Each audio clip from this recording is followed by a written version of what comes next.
For a little while in the early 90s, there were two songs that used the lines "more than words." One was a huge hit by the band Extreme, and the other was a power ballad called "More Than Words Can Say" with "I Need You Now" in brackets.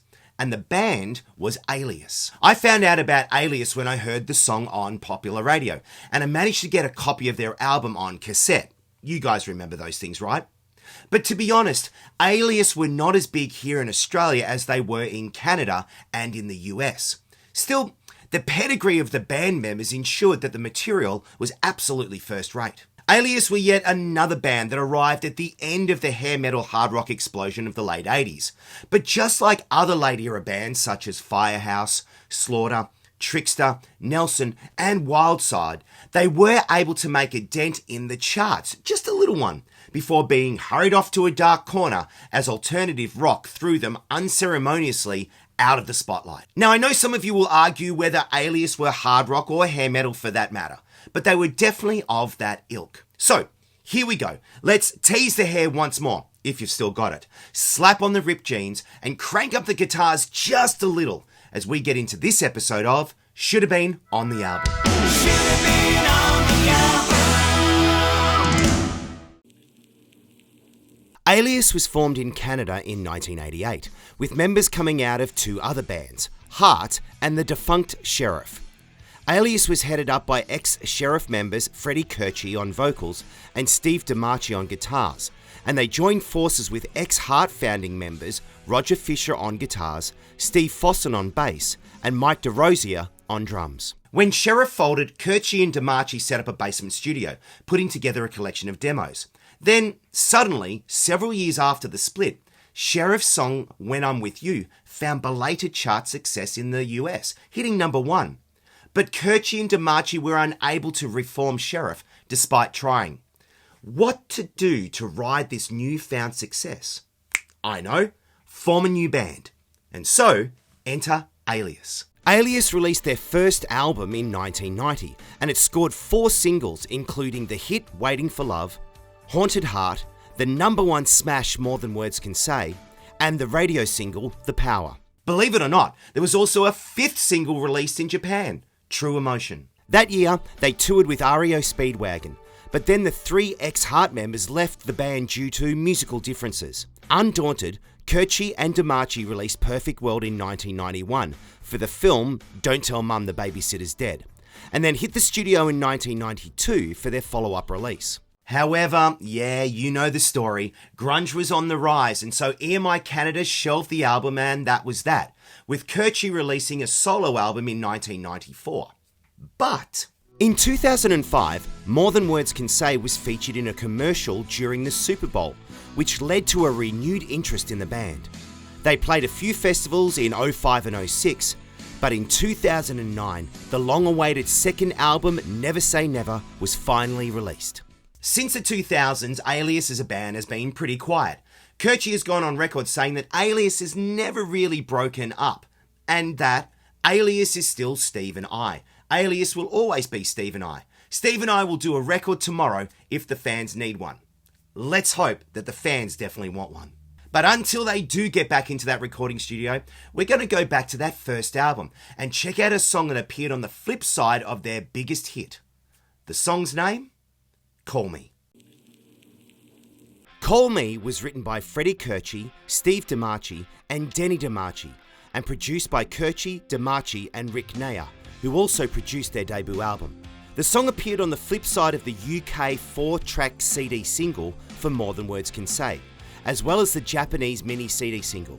It was also used on the B-side for Waiting for Love and on the flip side of the single of Perfect World. Yep, Call Me was definitely shopped around a bit as a B-side. It's also tacked on re-release versions of both the albums, as put out by Bad Reputation Records. Lyrically, the song finds the singer reminiscing about his teenage love.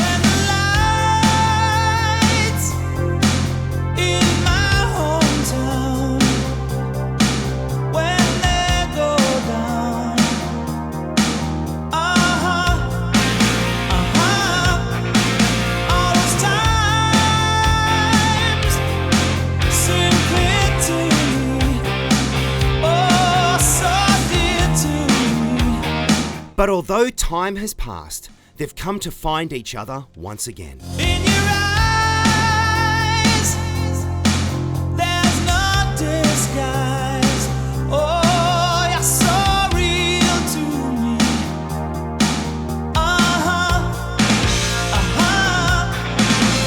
Then he calls on those memories to remind her of what they once had. Just like teenage lovers when we used to be. We'd go walking hand in hand. We tried to understand. He reiterates the promise he made then, and he's making it again now. Call me, whisper and I'll be there. Believe me, I will be there. Thinking and see me, can you feel me? Can you feel me? Call me. It makes you feel all warm and mushy inside, doesn't it? I found a quote that says that the songs written by the band are often biographical and tell the story of the ups and downs of their private lives. And you know what? This song definitely feels like that. Musically, Call Me is a mid-tempo rocker, professionally played and performed throughout. There's some cool chord sequences in the chorus, as well as some offbeat rhythmical work towards the end of the track. Much like their debut album, the sound is warm, embracing, and polished. I like Call Me, and it's a solid B-side with all the hallmarks of Alias as a band. Plus, the intimate and personal nature of it really helps sell the song. But should Call Me be on Alias's album? Let's see. The album bursts out of the gate with the excellent Say What I Want to Say, before hitting the singles of Haunted Heart and Waiting for Love. And you know that the band aren't pulling any punches.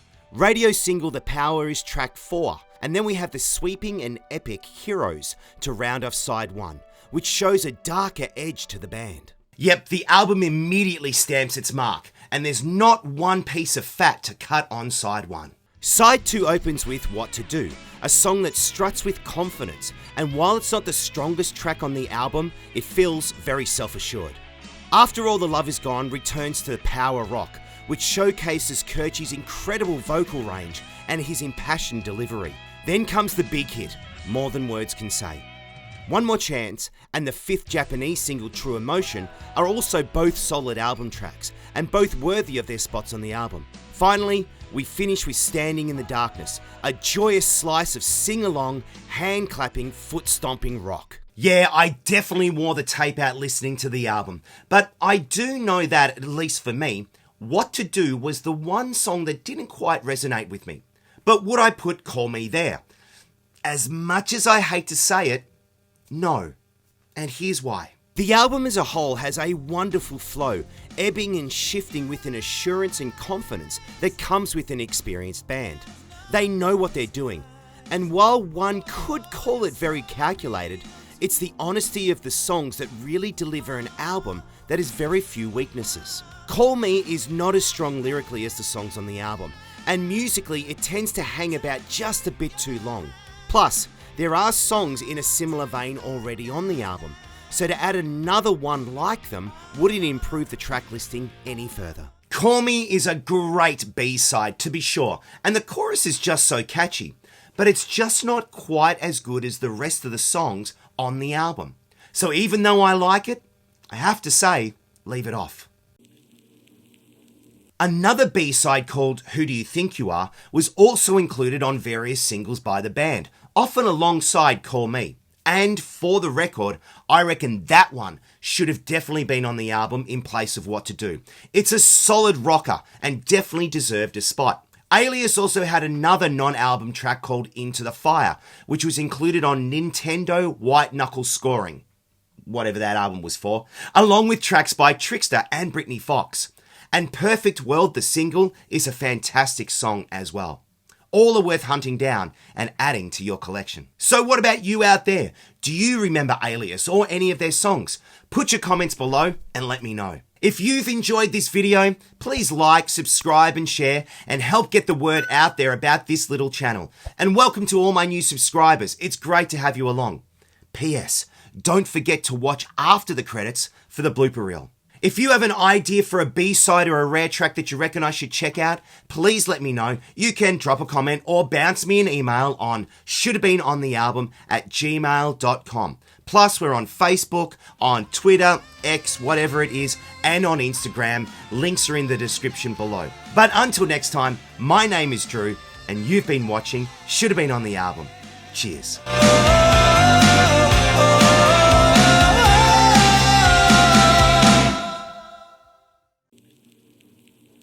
For a little while, putting together a collection of demos. Then several years, they weren't often alongside Call Me for often along. It's great to have you along. And P.S. Don't it.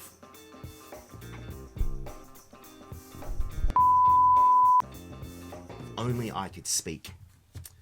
Huh?